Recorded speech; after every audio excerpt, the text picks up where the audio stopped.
Hello everyone, welcome back. You're watching Avorion episode 16. I'm Enigmas, and today we're finishing off the build of the Melapes. It hasn't taken very long to get to this point, and as I mentioned in the last episode, the goal now is to basically take it around once we've got it finished off preliminarily. I don't even think that's a word. You get the idea. We're going to take it into the PvE normal setting, and we're going to gather some resources and get ourselves into trouble and see how the ship holds up along the way to upgrading certain key elements of the ship to bring it more in line with what I would like it to be. We need titanium, and we need more turrets, and we need stuff like that in order to make that happen. So we'll be doing that, and then we'll be releasing the blueprint. So it'll be a little bit backwards this time around. We'll be doing more extended shakedown, I guess would be another way of putting it. So you can see I was just messing around with the turrets, and specifically, and I mentioned this also in the last episode, following a tip from a user, the idea of protecting the turrets by putting them on a very large, or a relatively large slab of armored block, because the turrets are destroyed if the block they're sitting on is destroyed. So by extending it into the hull where you can't really see it, we get sort of the iceberg effect where only the tip is sticking out where the turret is attached, but there's quite a bit extra going on to give it the extra volume and thus the extra health to make it harder to be destroyed. That's the whole idea behind that little design modification, and it'll, like I said, it'll probably be a mainstay in future designs. The idea of creating these hard points integrated into the hull from the very beginning so that we can get some really beefy sort of setups with the turrets that are really, really hard to get rid of. Nobody likes flying around in a ship that's basically in perfect shape except for the turrets that were stripped off in the first 10 seconds of a fight. So the motivation is certainly there. Now what I'm working on is just some cosmetic details. There's really nothing going on here that is going to greatly improve the function of the ship. We're using armor blocks for these things that I'm adding now. Not because it's going to add a profound amount of survivability, but because I have a choice between iron blocks and iron armored blocks, and I decided to go with the armored blocks because they're not going to be very large, these pieces that we're putting on. And the difference between iron blocks and iron armor blocks is the armor blocks have 66% more mass and 275% more health. So there's definitely incentive to use these guys. It's probably going to slow us down. Well, it's pretty much guaranteed it's going to slow us down a little bit more than if we built this out of iron. And because the blocks are so small, like I say, they're not going to be giving us a tremendous increase to survivability, but it's the choice between one or the other. I decided to go for the one that was slightly better. And what I'm working on here is, because the ship is basically named after a honeybee, I decided in terms of just the cosmetics, it would be interesting to have something going on that sort of had that bee alternating stripes, yellow, black, because we've got a lot of yellow on the ship and not a lot of black. So that was kind of a motivation there. And what I did was I put a little block between the piece that we did first, that's going over the top of the hull, right behind the section that's extruded upwards. And that's acting as a spacer so that we've got a certain amount of space between that first band and the one that we're working on now. And then when we're going to use the copy and paste feature, as you'll see, to copy it down the hull as far as we want to go. And with that spacer there, it's going to ensure that the space between the bands is consistent all the way down. A very, very simple way to save a lot of time putzing around, trying to count, little ticks as you're extending things. It's just set up the way that we want it set up with the space that we've decided, and it'll be a cut and paste dream once we get everything all laid out and set up. But this is another one of those tragic situations where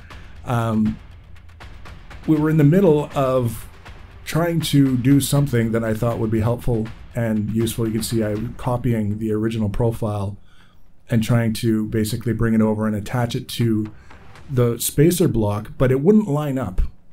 And it had absolutely no interest in lining up. And then some jerk in a stick ship decided to come over and pick a fight. So I decided, this is one of those rare opportunities where I'm basically set up as well as I can be expected to be set up under the circumstances. I've got 2 chain gun turrets, a ship that's about as beefy as it's ever going to get. We're going to be adding, like I say, a little bit more to the hull, but it's not going to make a huge difference in terms of survivability.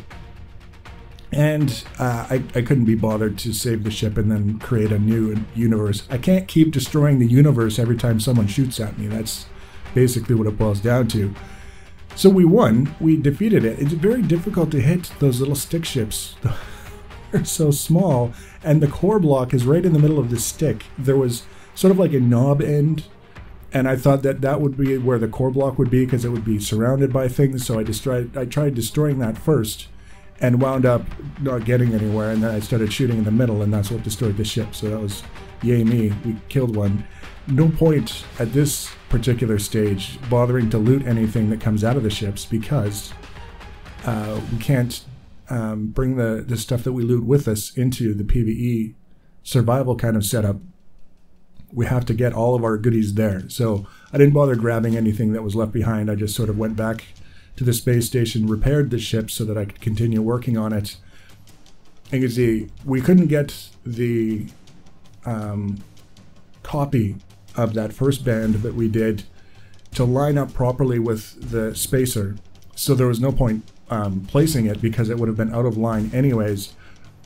So in this case, I'm just kind of building down as best I can, trying to follow the profile of the original line, but I'm not really too worried about doing it exactly because there is that difference between the two bands. One's behind the extruded area, the other one's going over top of it. We can excuse a little bit of difference between the two profiles, but once we get it all done and set up with the spacer in place so we can do the copy and paste, it goes very, very quickly. And there was a learning curve with this as well. I originally came up with the idea of the spacer, and I thought that was pretty neat and would be very helpful to keep that gap the same, basically. And then I came up with the idea, as I was trying to copy and paste it, that it would be even easier if I included that spacer in the blocks that I was selecting to copy, so that the spacer was duplicated along with that band, and then you don't have to stop what you're doing to add the spacer and then paste a new band and then stop and add a spacer and paste a new band. It sounds like something that would be very common sense and you would know immediately that that would be the way to do it. But in my case, it was something that I learned after the fact. You can see here, I'm going through and I'm highlighting all of the blocks. And that first try, you see we highlighted a bunch of them using the frame selection. And I realized that there was one block that we included with that I didn't want. So I tried to select it. I couldn't from outside the hull. So I swung the camera around inside the hull and realized I'd basically selected all of the blocks inside the hull as well. So we had to change that up. And then I just cut and pasted the band without the spacer. And that's when I realized, hey, if I do it with the spacer, that's when everything just goes bang, bang, bang, bang, and it's done. So very quickly and easily, and then all we have to do is go back around and delete all of the spacers. Now we've got black bands kind of like a honeybee. Simple, straightforward, nothing particularly out of control in terms of the reasoning behind that, but I'm happy with the way it turned out. And then I came up with the idea that I wanted to try and get this back section sort of like a silver color.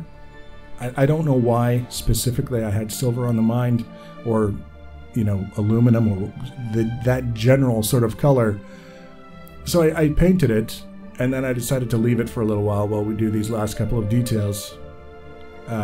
Spoilers, I'm going to paint it black before we're all said and done. So this rear section, again, is one of those areas of the ship where it's just a big old yellow. It's a field of yellow, and that's really all there is going on aside from the default textures that go with the iron blocks. Not that I dislike them, but I decided that I wanted something in that space just to kind of break it up a little bit, and I came up with the idea of having sort of like fins, like sheets of metal sticking out of the ship perpendicular to the hull, so that as the hull curves down, each subsequent fin is on a slightly different angle, so that it all lines up with the hull, and you get sort of that curvature theme as you work your way around. A very, very simple, straightforward sort of thing. Once I got used to the idea of how to make thin narrow blocks like this, you can see they're very, very skinny. And again, this isn't going to be something, even though it's made out of armored blocks, it's not going to be the kind of thing that adds a lot of survivability to the ship. But it does add that sort of little extra bit of interest as your eye kind of runs over the ship from one end to the other. It's there without being ostentatious. So it didn't really take long to put them in place.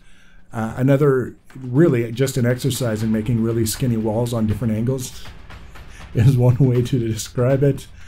And in terms of the actual build and things that we're going to add in order to make it complete, this is the last of the significant sort of additions. And I say significant only because it took more than a couple of minutes in order to put it in place. There's a couple of little black panels that we'll put on the outriggers. And those are just, again, to break up the yellow, to give something that was a little bit more interesting. Also out of armor, also not for the sake of survivability, just black armored blocks following the theme elsewhere on the ship. I kind of like the way it's turning out. This is the spot where we're going to put the panel, and it's very quick and easy. It was just a case, okay, we've got these outriggers. Everywhere else on the ship has contrasting black stuff going on, so we'll just put a couple of extra pieces here, kind of soften it around the edges and across the front here. Bob's your uncle. That's all it was. And then looking at the back end and deciding, yeah, whatever I had in mind with that silver / tan / whatever just isn't working. So we're going to paint it black, and that'll be that.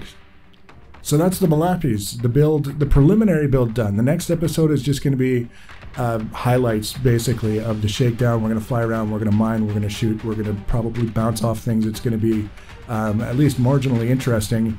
And then once we've got the ship upgraded to something a little bit more suitable, then we'll be releasing the blueprint. So it's not going to be a long time before the blueprint comes out, but it's not going to be the next episode. So if you want to be notified about the next and future episodes in this and other series, the easiest way to do that is to subscribe to my channel and or follow me on social media. Links for social media are always in the information section below the video. Feel free to leave your comments and feedback. Thanks for watching, guys, and take care.